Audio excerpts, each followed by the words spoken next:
Yun no, kung paano ko niluto yan. Tara, samahan niyo ako. Laki ng topo guys oh. Topo! Gasan muna natin mga ka-food trip at ikat lang natin into cubes.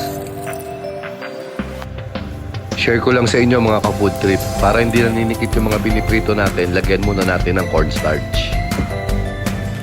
Yung tofu pala mga ka-food trip, tinimplahan ko lang ng paminta tsaka ng aji ginisa tapos kinutan ko lang ng konting cornstarch para maging crispy. Hugasan muna natin mga ka-food trip at ang gagamitin natin ngayon is boneless bangus. Alam naman natin na matubig ang bangus kaya pinunasan ko muna ng kitchen towel. Tinimplahan ko lang ng aji ginisa, pepper at itap-tap lang natin. Dahil pinunasan natin ng kitchen towel yung bangus at nilagyan natin ng cornstarch yung mantika. Tingnan nyo guys oh, nalilesen yung pagtalsik ng mantika, di ba?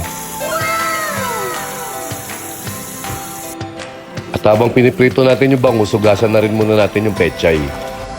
At para mas healthy, virgin coconut oil yung gagamitin natin dyan. Lutuin lang natin ng konti dahil mas masarap talaga ang gulay pag half cook. At yan mga ka-food trip, gawin na natin yung sauce. Sa paggigisa guys, marami talaga nagtatanong kung ano ba mauuna ko, sibuyas o bawang. Para wala na maganap na pagtatalo at hindi na tayo makadagdag sa problema ng Pilipinas, sabay ko nang ginisa yung bawang at sibuyas. Lagyan na natin ng soy sauce, oyster sauce, konting water, mix well. At para maging malasa, nilagyan ko lang ng half ng chicken cubes. At para lumapot yung sauce, mag-add lang tayo ng slurry. Yung slurry pala mga ka-food trip, yan yung cornstarch na tinunaw lang natin sa tubig. Sa consistency naman guys, it's up to you kung gaano kalapot yung sauce na gusto nyo. At yan, lagay na natin yung bangus and tofu. Try nyo to mga ka-food trip dahil napakadaling gawin at lutuin lang nito. Lagyan na natin ang paminta.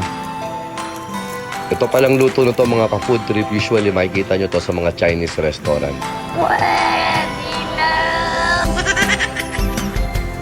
Para mapanatiling half cook yung pecha, hindi na natin sinama dyan at gagawin na lang natin toppings. At yan, lagay na natin sa serving plate.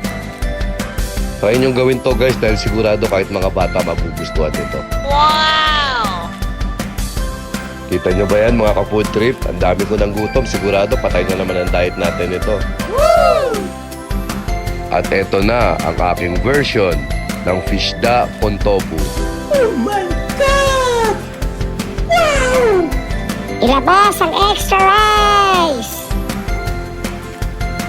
So yun lang mga ka-food trip. Maraming salamat. Have a blessed Sunday and God bless.